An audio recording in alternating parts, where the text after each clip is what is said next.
Welcome back to The Deep Dive, the place where we take stacks of information, research articles, and expert guidance, and distill the most critical insights straight to you. And today we are on a mission that is, I think, absolutely essential for anyone who's serious about getting to that next level of English fluency. We're diving into a topic that, often feels a bit invisible, but it's arguably far more important than mastering any single sound. We're talking about word stress. That's right. If you want to move beyond just, being understood and actually start sounding natural and confident to really sound like English native speakers, you have to get the rhythm. You have to feel the music of the language. Exactly. And our deep dive today is powered by some fantastic expert analysis from Jamie and Alex on their YouTube show, Learning English with Majy Talent, which you can find on the Majy Talent English podcast YouTube channel. And our goal today is to really pull out every single actionable piece of advice from their insights on word stress. Especially those tricky noun and verb pairs. We want to deliver it to you as a complete guide. It's basically the shortcut to sounding more authentic. And before we really jump in, just a quick note that Jamie and Alex themselves made. This deep dive, it really builds on some foundational concepts. So if you haven't yet, we really suggest you check out their earlier episodes. They did some crucial work covering things like contractions, the schwa sound. Which we'll see is very, very connected to stress. Oh, intimately connected. And also those difficult consonant sounds, the TH, R, L, V, W, all those classic stumbling blocks. It all stacks up, doesn't it? Pronunciation elements build on each other, and having those basics really makes today's lesson on rhythm just so much easier to grasp. For sure. You need the foundation to build a house. And today we are placing what Jamie and Alex argue is maybe the most important structural piece on top of that foundation, word stress. And the stakes, surprisingly, are really high here. Yeah, they made a point that it really hit home. They said that word stress is, in a lot of cases, more critical for clear communication than having perfectly pronounced individual sounds. Just think about that for a second. I mean, you could have a flawless R and a perfect L, but if your stress is in the wrong place, the whole thing just collapses. Comprehension just stops. They use that great anecdote about the word hotel. If a learner who otherwise has, amazing pronunciation says hotel with the stress on the first syllable, right, the native listener has to stop. Their brain does this little translation, and they often have to ask, sorry, what was that? Whereas hotel, with the stress firmly on the second syllable, it's effortless. There's no mental work for the listener at all. It's the difference between a seamless flow and just a sudden mental speed bump, isn't it? It is. Native English speakers, we listen for the rhythm. We listen for the stress patterns first. If that rhythm sounds foreign, the brain kind of assumes the word is foreign, even if all the individual sounds are spot on. So this is why mastering stress is just the ultimate game changer for fluency. Yeah. So our aha promise for this episode really focuses on the most dramatic and, frankly, most helpful pattern in English for this. These two-syllable words where the stress completely changes the meaning. And the grammatical function, too. Right.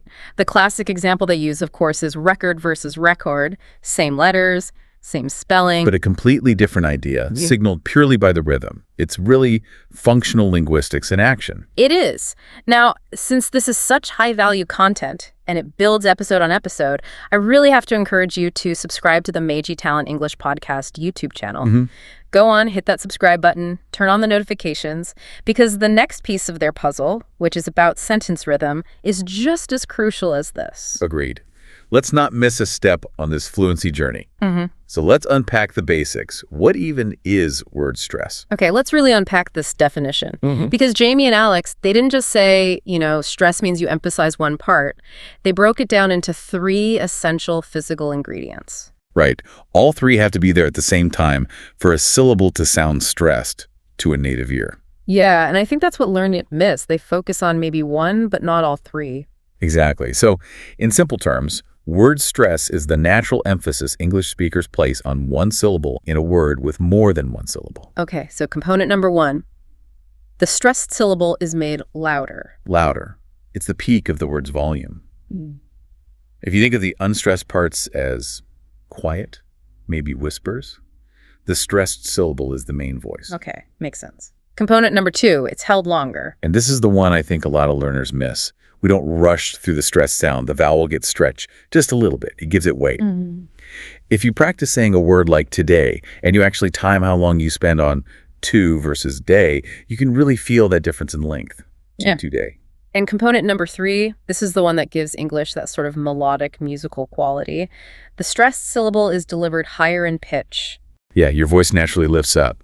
So when you put all 3 together, louder, longer, and higher pitch, that's what creates the complete recognizable shape of a stressed English syllable. So if that's what the stressed syllable is, let's talk about the flip side, which is just as important. What are the unstressed syllables like? Right, because you can't have a peak without a valley. Yeah. They were the exact opposite. They're quieter, they're shorter, and they're lower in pitch. And very often those vowels get reduced down to the schwa sound, right? That lazy, quick sound. Exactly, that sound, or sometimes a quick I sound. When you say today, that to part isn't a full, clear O sound like in go. No, not at all. It's reduced, it's quick, it's low. It basically just exists to get you to the important part, today. The stressed syllable needs the unstressed syllable to create that classic English rhythm. So if you give every syllable equal weight, equal volume, equal length, You lose the rhythm completely. And that's what leads back to that hotel problem. yeah, The music is gone. it's this constant rhythmic contrast that signals to the listener's brain, okay, here comes the important part of the word. Or conversely, I'm just gliding over this bit to get to the main point. And this foundation is just about universal in English. Jamie and Alex really reinforce that this 2-syllable rule is almost inescapable. Nearly every single word with more than 1 syllable must have one and only one primary stressed syllable. Now, English pronunciation can feel chaotic, right? The stress placement often seems totally random. It can, yeah. But today we're focusing on the biggest and most reliable pattern in that chaos, the noun-verb stress shift. This is the one that can bring so much clarity. Oh, this single rule is so powerful. If you can master this, you can instantly clear up hundreds of potential misunderstandings in your everyday conversations. Okay, so let's dive into that core pattern. We're talking about a pretty big group of 2-syllable words that can be both a noun, a thing, and also a verb, an action. And that's the key distinction. As Jamie and Alex highlighted, the word's function in the sentence dictates its rhythm, its form. So the rule is, and it's remarkably consistent, when the word is a noun referring to a thing, an item, an idea, we almost always stress the first syllable. All the energy is right at the beginning. And when that exact same word is being used as a verb describing an action, we shift that stress, that energy, to the second syllable. And this isn't an accident. It's the language's own internal system for signaling the word's job in the sentence. It's a grammatical signal. Let's break down the 3 big examples they use. These are kind of the blueprints for this whole pattern. Let's start with record. Okay, record. When it's a noun, you're thinking of the physical vinyl disc or maybe a piece of data. We say record. Record. You can hear it, right? The volume, the length, the pitch. It's all on that first syllable, R. For example, she broke the world record. Or I bought an old vinyl record. The focus is the thing. Right. But now let's switch it. Let's make it the action, to record. All of a sudden, the stress shifts to the end. Record. Record. That first syllable just gets quick and reduced. It's almost a schwa sound. All the effort goes into chord. Like in, don't forget to record the meeting.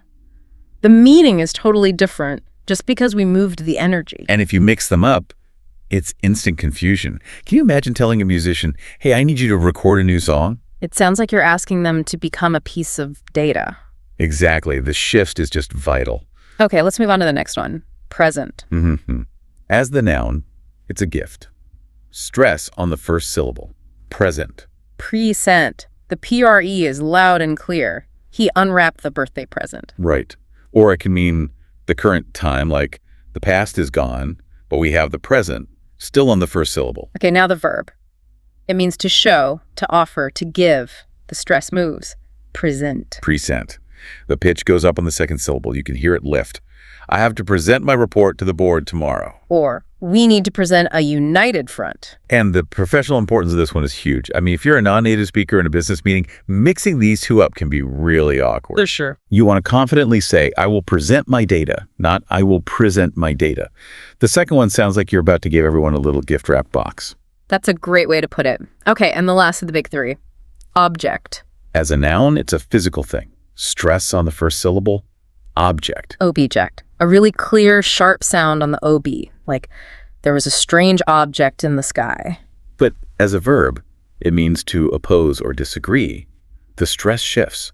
Object. Object. Yeah, that low energy ob just leads right into that hard, high energy ject. Like in a courtroom drama, the lawyer stands up and says, I object. Right. Now, let's dig into the physical difference here, because I think this is where the theory really becomes practice. When we stress that first syllable, like an object, our mouth is more open, right? There's a deliberate push of air for that first syllable. It's like you're putting a heavyweight right at the start of the word. Exactly. But when we say object, that first syllable, it gets reduced. It's quick. It's almost mumble. You barely have to open your mouth for it before you transition right into that forceful JCT sound. So the unstressed part isn't just quieter, it's physically lazier. That's the perfect word for it. You're saving your physical energy to deliver that powerful second syllable. And recognizing that sort of economy of speech, that is a huge step towards sounding native. Mastering that difference between the loud, long, high-pitched syllable and the quiet, short, low-pitched schwa syllable is really the key to unlocking this whole pattern. It's everything. So these 3 examples are fantastic blueprints. But I know you want the full inventory. Let's expand this list and go into detail on the next 6 critical pairs that Jamie and Alex provided. Yeah, let's do it. We've got the pattern down. Noun on the first syllable, verb on the second. Now we're going to work through the rest of their list. And I think we should go slowly here, really give you time to hear and feel that stress shift in each word. Good idea. Let's start with conduct. This is a word you hear a lot in professional or academic settings, so getting the stress right is really important. Okay, so as the noun, conduct, it means behavior or manners. The emphasis is on con. His conduct at the meeting was inappropriate. Or the company has a strict code of conduct. We're talking about the state of the behavior, the thing itself. But as a verb, conduct, it means to lead or to manage or to carry out an activity. The energy shifts completely to didacte. The orchestra will conduct the symphony, or the researcher will conduct the experiment. You can hear how the rhythm completely changes the meaning from a description of behavior to the action of leading. And if you accidentally said, the researchers conduct the experiment, it sounds like you've just missed a verb entirely. The correct stress on conduct signals the action right away. It really does. Okay, next up, contest. This one has a really clear difference between, say, a physical event and a formal challenge. Right. The noun form is the competition itself. Contest. Stress on con. She won the spelling contest. Simple, front-loaded, clear. But the verb form, contest, means to challenge or dispute a decision. The stress is on test. He plans to contest the results of the election. The verb just feels heavier, more serious, and the stress placement really reinforces that. Yeah, think about the confusion. If you hear someone say, I want to contest the results, a native speaker might initially hear the word competition and be a bit confused, but contest makes it clear that the intent is adversarial. Exactly. Okay, moving on to permit. This is another critical one, especially in any contest involving rules or bureaucracy. For sure. The noun is the actual document, the license, permit. Stress is on per. You need to have a building permit before you start construction. And the verb is the action of allowing something. Permit. Stress on MIT. The rules don't permit parking here overnight. It's that classic thing versus action pattern again. You hold the permit, but the law has to permit the action. I find this one so helpful because the stress shift immediately helps you understand whether the speaker is talking about a piece of paper, the permit, or rule or restriction to permit. The fourth pair is conflict, a word that describes tension, whether it's, physical or abstract. As the noun, it's the disagreement itself, the clash, conflict, stress on con. There's a conflict in my schedule. The problem is front-loaded. And as the verb conflict, it means to disagree or be incompatible. Stress on flick sect. His version of the story conflicts with the known facts. This shift is so important for clarity, especially in legal or journalistic writing. That rhythmic difference lets the listener know instantly if you're describing the existence of a problem, the conflict is serious, or the action of the incompatibility. The two systems conflict. It does. Okay, let's talk about produce. The definitions here are really closely related, which makes the stress even more important. The noun produce refers very specifically to fresh fruits and vegetables. Agricultural goods, stresses on PRO. I buy fresh produce at the farmer's market. But the verb produce means to create or manufacture something. Stress is on DCE. This factory produces car parts. And the irony is clear, right? The verb is the action of creation, and the noun is the result of that creation, specifically in the world of food. And the stress shift is the only thing that differentiates the action of manufacturing from the actual vegetables on the shelf. That really is. If you imagine a factory manager saying, "We produce a lot," that's the verb. But if a farmer says, "I sell my produce," they are instantly identifying the items for sale. It's a very fine but critical distinction. Definitely. And our last pair in this inventory, reject. The noun reject is the person or the thing that's been discarded or thrown away. Stress on RE, the quality control team marked the faulty item as a reject. And the verb reject is the action of refusing or declining something. Stress on ject, the committee will likely reject the proposal. Wow. So that whole list, record, present, object, conduct, contest, permit, conflict, produce, and reject, they all follow this beautiful, helpful pattern. It's not a coincidence. This pattern developed in English specifically to help manage the complexity of all these words that have to do double duty. So now that we've isolated them, we have to follow Jamie and Alex's advice. Practice them in context. Hearing them back to back in a sentence really makes that rhythmic difference pop. It really does. Let's run through those 4 key practice sentences again. I really want you to repeat these, focusing on that shift in volume, length, and pitch. Okay, sentence 1. I need to record this record. Feel that. The subtle, quick, airy, and then the big punch on chord, followed immediately by the big punch on RE. Okay, sentence 2. Please present the present to the client. Sentence 3. I object to that object. Notice that quick glide over the ob in the verb versus that sharp hit on OB in the noun. And sentence 4, the factory one, they produce fresh produce here. That repetition, that's where the muscle memory starts to kick in. You're training your mouth and your ear at the same time. Okay, we've just gone through this deep inventory of words, and I think the question on every learner's mind is, how do I go from just knowing this list to actually using it automatically? The idea of memorizing hundreds of these pairs feels overwhelming. And this is where the advice from Jamie and Alex is so practical, because it really speaks to how native fluency is actually built. Their message was super clear. Stop trying to memorize long vocabulary lists. Right. That's just rote learning. It's not language acquisition. Exactly. Instead, you need to learn it naturally through constant, focused listening and active practice. It's about creating automatic habits. So what's the practical tip? The tip they offered is to basically turn your brain into a diagnostic tool. When you hear or read a new 2-syllable word that you think might follow this pattern, you immediately ask yourself, what's this word's job right now? Is it a thing or is it an action? And once you figure out the function, you apply the rule of thumb. If it's the thing, the noun, stress the first syllable. If it's the action, the verb, stress the second. And that reliable pattern becomes a kind of safety net. It guides your pronunciation until the sound just becomes second nature. You're essentially predicting the rhythm based on the grammar, which helps you process the whole sentence faster. It turns every time you listen to English into a mini practice session. It really does. And to really cement this, we need to talk a bit more about the grammar connection. We touched on it, but the reason this pattern exists is, well, it's rooted in the deep structure of English. English is an SVO language, right? Subject, verb, object. The verb is the engine of the sentence, the action. Exactly. The action driving everything.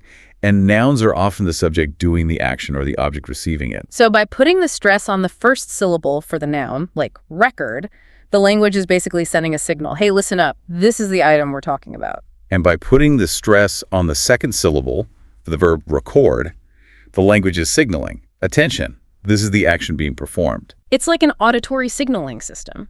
The rhythm change instantly tells a native listener how to break down the sentence grammatically, which speeds up comprehension massively. You hear that initial stress. Your brain prepares for a subject or an object.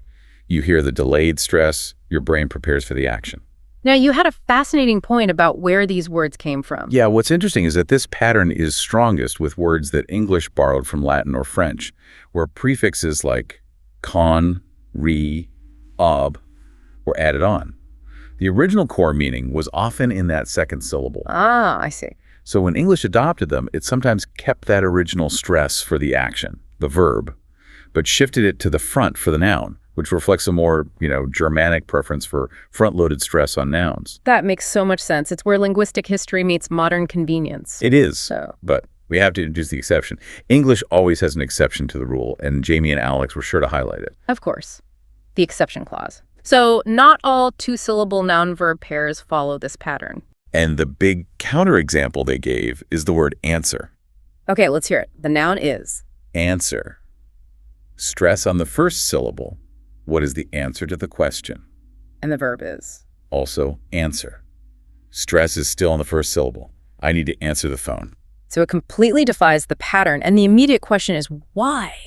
Why does this one word break such a reliable rule? Right, and Jamie and Alex didn't go into the deep etymology, but based on general linguistic trends, it's almost certainly because of two things. Right. History and frequency. Okay. The word answer is very, very old. It's a high-frequency word that comes from Old English. It's native to the language, unlike a lot of those Latinate words we just discussed, like object or present. So it was here first. It was here first. Its stress pattern was fixed on that first syllable long before this noun-verb stress shift became a dominant rule for all the incoming vocabulary from French and Latin. So it's not really a failure of the rule, it's more of a historical quirk. Exactly. It was grandfathered in. The important takeaway here is that while these exceptions exist, they're pretty rare compared to the huge number of words that do follow the pattern. Don't let the outliers shake your confidence in the rule itself. That's great advice. You master the 90% and you just learn the other 10% as individual vocabulary items. Precisely. Let's do one final really focused repetition drill. Let's force that difference into our muscle memory. Good idea. I'll model the pairs first, and then we'll do the sentences again. Just listen to the physical difference. Record. Longer, louder, higher. Record. Shorter, lower than the punch. Okay, your turn, listener. Repeat after me. Record, record. Present, present. Object, object. Okay, now the sentences one last time. Feel the contrast in action. I will record the record. She wants to present the present. We object to that object. Excellent. The more you physically exaggerate that difference now, the easier it becomes to use the correct, subtle stress in a real conversation later. And as we move into our final section with more tips and some advanced patterns, just a quick reminder. If you're finding this kind of detailed breakdown useful, please go check out the original source. Yeah, head over to the Majy Talent English podcast YouTube channel and hit subscribe. This kind of continuous learning stream is what will push you over the finish line into real native-sounding fluency. Okay, moving beyond just the noun-verb pairs, Jamie and Alex gave some fantastic broader advice for fluency. Let's start with a couple of useful idioms that actually use the word stress, but in the emotional sense. Yeah, integrating idioms is so key to sounding natural. The first one is to stress out. It's a really common phrasal verb. So if you stress out, it means you become really worried or anxious or just overwhelmed by something. It's often used reflexively. For instance, I'm really stressed out about my exam. Or if you're comforting someone, you might say, hey, don't stress out about it. We'll figure it out. It's a nice, simple, informal way to talk about emotional pressure. And the second idiom they mentioned is being under pressure. Right. This describes the external situation that's causing the stress. Yeah. If you're under pressure, you're in a demanding, high-stakes situation where you need to perform or make a decision quickly. You hear this a lot in sports, right? The quarterback performs well under pressure, or in business, the whole team is under pressure to meet the deadline. Exactly. And using these two idioms, saying I'm stressed out instead of I feel very anxious or I'm under pressure, instead of I am in a difficult situation, it just instantly makes your English sound more integrated and natural. For sure. Now, let's pivot to what I think is the most important mental shift for learners, the tip they called the confidence paradox. Slow down to speed up. This one is so important because it challenges the core assumption that so many learners have, that speaking fast equals fluency. And it absolutely does not. No. So many learners try to copy that rapid-fire pace they hear in movies, and the result is just rushed, unclear speech that's full of mistakes in grammar and, critically, mistakes in word stress. Because when you rush, your brain just defaults to the easiest path, right? Which usually means reverting to the rhythm of your first language or just guessing at the stress. Exactly. So the advice is to deliberately slow down. Practice your English at a pace that feels consciously, almost uncomfortably slow. And why is that so important? Because speaking slowly gives your brain the processing time it needs to juggle all the tasks at once. Choosing the right vocabulary, checking the grammar, making sure the individual sounds are clear, and most importantly for today, placing the stress on the correct syllable. You're consciously building a new pathway in your brain. You are. And if you rush, that new path doesn't have time to solidify and you just default back to the old one. By slowing down, you make the correct stress placement a deliberate, conscious habit. Once that habit becomes automatic, then you can safely and naturally increase your speed without losing clarity. It's a necessary discipline. And as Jamie and Alex emphasized, clear communication is always, always better than fast, unclear communication. Your listeners will thank you for it. 100%. Okay, so we've really nailed down the two-syllable words. But we have to acknowledge the complexity of longer English words. The noun-verb shift is great for 2 syllables, but what happens with 3, 4, 5 syllables? The simple rule just breaks down. But Jamie and Alex provided 2 really reliable guidelines for longer words that are tied to suffixes. These are fantastic shortcuts. Okay, the first guideline is for words ending in tuition. This is maybe the most reliable suffix rule in the whole language. And the pattern is rock solid. When a word ends in a futation, the stress is almost always on the syllable that comes immediately before the futation. Let's run through some examples. This is huge for academic and professional vocabulary. Take the word education. Educiation, stress on CA. Or information. Infutiation, stress on MA. How about conversation? Stress on SA. Organization. Organization, stress on ZA. This one rule instantly helps you pronounce thousands of abstract nouns. And the reason it's so strong is that these words are almost all from Latin, which had a very similar stress rule. So that linguistic history gives us this wonderful, reliable shortcut today. It does. And the second reliable guideline is for words ending in ick. Similarly, when a word ends in ick, the stress is usually on the syllable immediately before the ick. Let's practice. Economic. Economic. Stress on enk. Fantastic. Stress on TS. Scientific. Scientific. Stress on tiff. And a common one, specific. Specific. Stress on CEC. And one more that's often mispronounced. Historic. Historic. Stress on tor. Again, this strong pattern helps you tame the wildness of longer English words. It gives you a predictable place to put that louder, longer, higher-pitched syllable. Knowing these 2 suffix rules really distinguishes a fluent speaker from someone who's still guessing. It changes vocabulary learning from a stressful challenge into a more organized process. And that leads us perfectly into the homework assignment that Jamie and Alex suggested. It's designed to integrate all this knowledge into your everyday life. Their suggestion: pick an English movie or a TV show that you like, and don't just watch it for the story. Actively listen for the stress patterns. Turn it into a pronunciation game. This is about moving from passive listening to active listening. Every time you hear a noun or a verb that fits the pattern we've discussed, you challenge yourself. Okay, did they stress the first or the second syllable? Why? By turning your entertainment into active diagnostic practice, you just drastically speed up the learning process. You force your brain to engage with the rhythm. We've drilled so deep into word stress today. We've gone from the basic anatomy of a stress syllable all the way to the crucial noun-verb shift and finished with these advanced suffix patterns. Let's do a systematic 7-point recap to make sure you internalize the most critical lessons from Jamie and Alex's analysis. Okay, these 7 points are really the distilled essence of today's deep dive. They're ready for you to use immediately. Number 1, stress is king. Word stress is more vital than mastering individual sounds. The wrong rhythm can completely change a word's meaning and block comprehension. 2, the core noun-verb rule. For 2-syllable words that are both nouns and verbs, the pattern is super reliable. Nouns stress the first syllable, verbs stress the second syllable. 3, the big 3.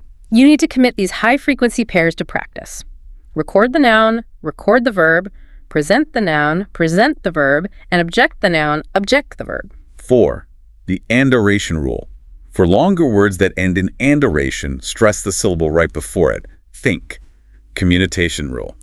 The and/or rule. And for words ending in an, stress the syllable right before it, like economic. 6, fluency idioms. Remember to integrate those idioms. To stress out means to worry or feel anxious, and to be under pressure means you're in a demanding situation. And 7, the confidence paradox. Slow down to speed up. Prioritize clear, correct stress and rhythm over sheer speed, and in the long run, true fluency will follow. That's a powerful summary. Now let's just quickly review the 3 practical homework suggestions that we pulled from the source material that you can literally start doing today. Okay, first, pick 10 of those noun-verb pairs we talked about. Conduct, contest, permit, all the others, and practice saying each form, noun and verb, 3 times. And really exaggerate that louder, longer, higher-pitched syllable every single time. Second, make your entertainment educational. Watch 1 full episode of an English TV show, but with your focus purely on listening for the word stress of every multi-syllable word you hear. And third, this is the highest level of deliberate practice. For 1 full day, Try to speak slowly and deliberately, focusing intently on making sure every syllable and every word you say gets the correct intended stress. This is how you really rewire your speaking habits. It really is. And if you feel like this deep dive has been helpful, you have to remember that this is a building process. Jamie and Alex are already focused on the next essential piece of this puzzle in their upcoming episode 4. Which is sentence rhythm, what they call the music of English. And sentence rhythm is the real difference between just speaking words and speaking naturally. It's about learning which words to stress within a whole sentence, like nouns and main verbs, and which words to reduce, like articles and prepositions. Mastering this is the key to sounding much, much more natural. We really hope this analysis of word stress has given you some genuine, actionable tools and the confidence you need to sound truly natural in English.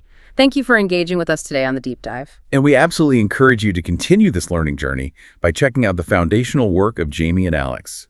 Please subscribe to the Majy Talent English Podcast YouTube channel and turn on those notifications so you don't miss their next installment on sentence rhythm. Yeah, feel free to leave comments on their channel about your own experience. You know, which noun-verb pair is the trickiest one for you to master? Your active engagement helps them create future content for English learners just like you, whose goal is to achieve true fluency. And as a final provocative thought to leave you with, let's circle back to the flexibility of stress. We've spent this whole time focusing on the fixed dictionary definition, stress patterns. But think about how often native speakers intentionally break those rules to communicate sarcasm or emotion. Oh, that's where the real art comes in. Like if someone makes a huge mistake at work and you say, well, that was fantastic, stressing the first syllable when it should be on the second fantastic. Exactly. You're using the stress error itself to signal that you mean the exact opposite of what you're saying. You are. Or let's go back to our noun-verb pairs. If someone is supposed to lead a meeting, but they refuse, a native speaker might normally say, she refused to conduct the meeting. But if they're extremely surprised by this, they might change the rhythm entirely to express that shock. I can't believe she refused to conduct it.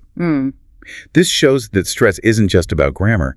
It's the emotion and the intention woven into the music of English, and that makes it the ultimate tool for expressive, advanced communication. That's a wonderful thought to end on. Keep listening for the rhythm. Keep practicing, and hey, don't let this process stress you out. We'll see you for the next deep dive into mastering English.